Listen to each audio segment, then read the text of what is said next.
Hello, everyone, and welcome back to another episode of A God Shift. I am your host, Shayna Rattler. I am so thrilled that you are here today. But before we get started, I would love if you would do me a favor. It's real simple, though. All I want you to do is to take a screenshot of wherever it is that you are listening to this episode. And with that screenshot, I want you to post it on your social media, tag us here at A God Shift. And then I simply just want to hear your biggest aha moment or your biggest takeaway from this episode. I do that because I recognize that the more times that these shows are shared, the more people we can reach to recognize that there is hope on the other side of what it is that they are going through. Because trust me, I'm not telling you anything you don't know. People's lives and the world around us are in chaos. And so people need hope on the other side of what they're going through, and they need to find God in the middle of what they are going through. So in advance, I appreciate you for sharing this episode. All right, I am going to read my guest's bio, and I'm not going to read all of it because I don't want some of it to be told, but we will get started with this conversation. So my guest today is a passionate leader of change who strives to inspire others to live authentically and in alignment with their own personal values. She is a free spirit who doesn't identify with a job title, but she makes money as a licensed real estate broker, a residential boutique brokerage owner, and as a real estate investor. When she's not writing or podcasting, she's usually hiding out from society by traveling or wandering the mountains with her 3 beagles and rescue dog. She and her husband are a Brady Bunch blended family of 6. They have 5 adult kids and 1 remaining 13-year-old they are afraid won't survive. She is giving them a run for their money. Welcome to the show, Tracy Miller. Thank you so much for having me. Good morning. I'm so excited that you're here. So before we get into this conversation of a God shift, I want to just define it for a moment to give a little bit of context for the conversation. So my definition of a God shift is the moment a disruption in our lives collides with God's purpose, but then that moves us into greater possibility. And I believe that God uses unexpected circumstances. He uses these disruptions to get our attention so that he then can invite us into the life that he has planned for us. So Tracy, I would love if you could share a time with us that you've actually had to overcome some form of disruption in order to get to where you are today. Yeah, absolutely. I think that my disruption came while sitting on the beaches of Costa Rica. That sounds amazing, like it's maybe not so much of a disruption, but Hey, disruptions aren't always negative. that's true. But it probably was. The realization came to me when I finally got quiet enough on the beaches of Costa Rica, when I realized that I was so far past the point of burnout in my career that it was time to make some changes. I was in a life that was so fast paced, so driven by other people's needs and wants, and attached to technology, a modern day business attached to a cell phone, email, Instagram, Facebook, all of the different entities pulling me every direction, 7 days a week, 365 days a year, 16-hour days. And I was tired. I was so tired. I started to see a decline in my health. I started to have, some scares with my heart. I started to have I wouldn't say a breakdown in my family, but I looking back on it, I think it was just a little bit of denial that I was starting to see some breakdown in my family. And my heart was just not in my business anymore. I was so burnt out that I had no passion, no flame, no desire to serve any longer in the capacity, which at that time was, I was a real estate sales broker. So that means I was buying and selling for clients with clients. And I also owned a boutique real estate company. So I was supervising 11 agents and all of their clients as well. And then my husband and I have a construction company where we buy and renovate properties, and then we hold them for rentals. So I was managing all of that every day, all day. And we took a vacation. We had it planned, which was new to us. We had, this was 7 years of hustle, hustle, hustle. And the previous year, we finally took a vacation and saw the value in it. And this year, we had to cancel our first one, too busy, death in the family. And finally, we are making this happen. And sitting on the beaches of Costa Rica, it dawned on me that this quiet, this slowness is normal. My life was not normal. And I went home and I made some huge and drastic changes to create the life that I felt I was really supposed to be moving towards. It was the wake up call for me. Yeah. I want to point out two different things that you said. Number one, you talked about burnout. And interestingly enough, I won't spend too much time on this for the sake of the length of the episode, but when God called me to ministry, this was before I was calling it a God shift. I spent probably the first year teaching how to overcome burnout. And I would always say, if you want to get on the other side of burnout, a God shift is required. Yes. And that brings me to the second thing that you said. When we find ourselves in the middle of a God shift moment, we have to stop and ask ourselves, Lord, what do you want me to see? What do you need me to learn? And for some of us, where is it that you need me next? But if you're not quiet, Yes. then I say all the time, you can't follow instructions that you can't first hear. Yes. And people's lives are inundated with so many messages these days. Back in 2017, I read a statistic, and so we know the number is higher now, that we were exposed to 10,000 messages a day.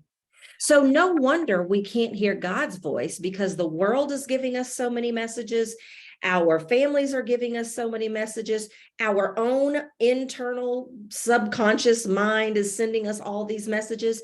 And so if you're listening to this right now and you feel like you're in the middle of a disruption and you're asking yourself the what the heck is going on question, the very first thing that you have to do is you have to spend some time getting quiet and getting still, because that's going to put you in the best position to be able to move through this positively and not get stuck, which we're going to talk about a little bit later. So what would you say you learned from all of this? From that, definitely the take home message was you've got to take care of yourself first. And for me, that is through meditation, through quiet time. Because, if you're not able to fulfill your life's purpose. You're not even able to get to your life's purpose if you're not taking care of yourself first.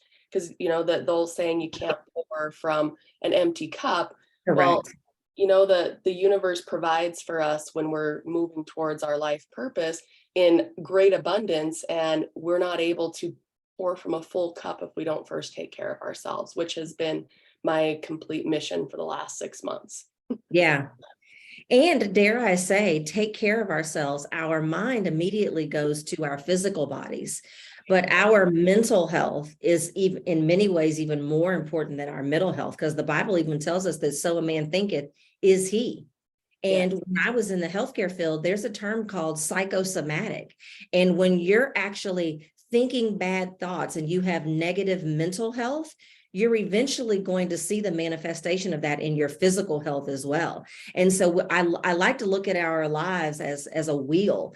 And, we have our health, we have our wealth, we have our relationships, we have our spirituality. Like, we need to be whole and well holistically, and not just in our physical health, because I think sometimes that's what gets the most attention, especially in this day and time and in America, because many of us are doing it for vanity reasons and to keep up with social media, but we've got to take care of ourselves holistically. And so would you say that there were things in your life that you kind of touched on kind of the spectrum of your life, or were you primarily focusing on some of those physical things that you had seen begin to occur? Yeah, great question. Definitely the mental capacity first. And I love what you just said about that too, because I feel like you can see and feel others can see and feel physical ailments when that's starting to fail. In your mind, a lot of, you can't see when others are suffering, so people don't necessarily reach out on that. But that's the focus that I put my attention on, was getting my own nervous system taken care of, my mental capacity, and with that, spirituality as well. I allowed it to finally blossom. I had been in, I wouldn't say denial of spirituality, but it was just, I was not raised in that capacity. And it was something that I was raised thinking, you've got to save yourself. You've got to, like, no, God is coming to. Yeah, nobody's coming. You've got to Save yourself. Nobody's coming. Yeah. Yeah, and it was kind of a fairy tale Santa Claus theory to me. So I got quiet enough and heard the messages that there really is something out there greater than me that's guiding. And that is what I've put the majority of my work into, is developing a spiritual path for myself and just embracing that and my mental health for sure. Yeah. I love that you use the word embrace, because part of my old tagline used to begin by saying embrace disruption. Mm, And sometimes people are like, what do you mean embrace? Because the disruption that I'm going through is so traumatic. It's so negative. It's so heavy. How in the world do you expect me to embrace it? But one of the things that I know for sure, Tracy, is that God is very strategic. yes. And the disruptions that are in your life, he was very intentional about that specific disruption. For me, it was, if I'm going to pay attention to being called to ministry, I'm going to have everything around me dry up. My successful business and rich life, if I can just call it that, was not going to be able to continue if he was going to get my attention to call me in that direction, because I was going nowhere in that direction. Now, I went to church. I served in the church. I was God's girl. I just wasn't out here running a heathen path, but I wasn't anywhere. I was in the marketplace. I was teaching people how to land sponsors. I was teaching people how to get contracts. I wasn't teaching the gospel, right? Right. And so when God allows a disruption to happen in our lives, he really wants it to be a tool that can move our lives forward. But oftentimes it allows us, we allow it to get us stuck instead of using it as the tool that it was designed to be. So in your experience, especially working with a lot of people, managing a lot of people over the years, what have you noticed are some of the most common barriers that allows people to put themselves in a position where that disruption doesn't become a tool, it actually becomes something that keeps them stuck? Yeah. So I would say just, I attachment to what is right now, looking for comfort in spirituality, in God, looking for comfort rather than, like you said, that tool.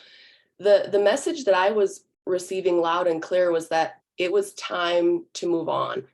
If I was to desperately cling to what I knew and just have comfort to survive the burnout, I would still be selling real estate. I would still be doing what I was doing for the past 7 years. Like, clearly the message that I was receiving is that you are meant for more and there's something else. Like, you've used the tools that were put in front of you, which for me, I feel like real estate was the financial means to get to the next step of what it is I'm supposed to do. But let go of that identity. Like, I cannot be Tracy Miller, the real estate broker, anymore, because there's Yeah. something else out there. And people just, they tend to cling to what they know. They cling to what is comfortable. They cling to what is safe. And whatever it is that I'm being called to, I'm definitely in the middle of a transformation towards something. I'm receiving all sorts of messages. I'm actually leaving for Nepal in October for a month. And I don't know why. People ask me, they're like, why are you going to Nepal? I had the choice to, I'm going to do some charity work. And I had the choice between that, Costa Rica, and Bali. And I'm like, they're like, why are you picking Nepal? I'm like, I don't know. Something's telling me there's something there.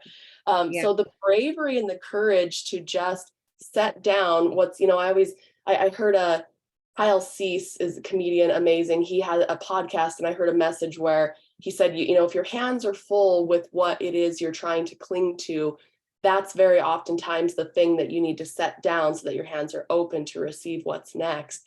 And Yeah. I feel like that is the number one thing that just that holds people back from shifting through to the other side or to greatness, whatever their greatness is. Yeah. Comfort is a dangerous thing. And people, we've been told all the time in business and in life that, growth is outside of our comfort zones. But number one, stop trying to be a person that never goes through anything. You know what I mean? Like, get comfortable being uncomfortable, because most of the life with God is a faith walk. Most of the life with God, I think about Psalms 119 and 105, and it says, the word will be a lamp unto our feet and a light unto our path. He never promised us a light into the distance. And very rarely, at least in my 46 years of living, I'm not 46, I'm 45. Let me back up. In my 45 years of living, he usually doesn't show us the entire staircase. And so we have to get comfortable being uncomfortable if we are going to get to where it is that God needs us next, because oftentimes it's not going to be comfortable, it's not going to be convenient, and it's going to come with a lot of uncertainty. So get used to it. If not, just say you want to stay stuck. That's all right too. Well, it's not all right, but if you're not willing to get uncomfortable, if you're not willing to take steps, even when those steps are laced with uncertainty, you're essentially saying, I'm okay with nothing changing, and I'm okay with everything being and staying exactly like it is right now. And that should not be okay for your lives. So, Tracy, we're going to take a quick break. And when we come back, we're actually going to share some tips and advice of how people can begin to overcome the disruptions in their life. We'll be right back.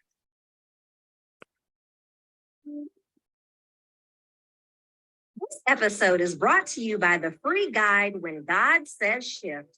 Inside, you'll discover the 4 shifts required to reveal God's plan to ditch disruption or delay and get his blessings faster. Head to GodSaysShift.com to access it now. All right. So overcoming burnout is a major disruption. When I get interviewed and people ask me, like, what are some of the signs that you need a God shift? One of the things that I say is you're overwhelmed or burned out. Like, that is a primary indication that you are in need of a God shift, and that God is trying to get your attention to say, listen, you either need to slow down and back up. Maybe it's time for a pause, or maybe it's time to go in a different direction. And sometimes it's not always what it is that we're doing, like professionally. Sometimes it's finding more balance in our lives. Sometimes it's, working more on our character and becoming who it is that he needs us for the next season. But Tracy, if someone is listening to this episode and they're saying, I want to overcome disruption and I want to shift my life in a positive direction, like the two of you have done, but I'm still struggling to do so, what would be the advice that you would give them, or your best tip? Yeah, the best one I think that would be applicable to anyone, because not everyone can just make this big change like I did, giving up basically my entire business. Not everyone gets to do that. So I would say anybody and everybody can start with a morning routine. Yeah.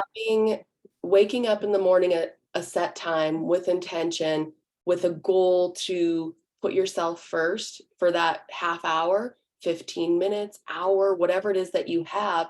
And if you can combine that with nature, whether it's sitting outside on your front porch, if it's going for a walk around the block, even just if you're in an apartment, putting music on in the background with the sound of birds or wind, and just do something that is fulfilling to you in a way that it involves quiet. So for me, it's meditation with a little sound bath in the background. Something for yourself, and ask the universe, ask God what it is that is needed from you for that day, and go forward and make your decisions and your choices and your actions for that day in alignment with the intention that you set for that day. It gives you balance throughout the day. It gives you kind of a mission throughout the day, and it gives you just that sense that you're in control because you set the intention for how you want your day to go. Set the tone for how you want your day to go. It's like when you wake up and you step in the cat pee, or don't have, it throws your whole day off. And so if you're intentional about setting the tone for your day, if you're intentional about, like you said, be quiet so you can hear, Lord, what is it that you want me to do today? What you don't do is grab your phone. Don't stretch and grab your phone. Don't stretch and check your email. Don't stretch and, all the things, because it really is going to set the trajectory of your mindset, because everything starts with your thoughts, and then your thoughts influence your actions, and then your actions become your reality. And so we really have to be mindful of what it is that we are doing first thing in the morning. I'm a firm believer in that. So I read in your bio that you're a writer and you're a podcaster. So tell us a little bit about your writing and your podcast. Yeah, so my podcast is Clock Out Vicarious Life, and it is basically all about not living for a career, not living conventionally. I shouldn't even say career, but a lot of my people come here with very atypical career paths, and instead it's living a life of purpose, something that you're being called to. It's really fun. I mean, I interviewed a Bigfoot investigator. You know, who knew that that could be a career path, but it's something People are out there doing that. yeah. And then I just dig into how they manage that life. Like, how do you afford to be able to live that dream or live that purpose?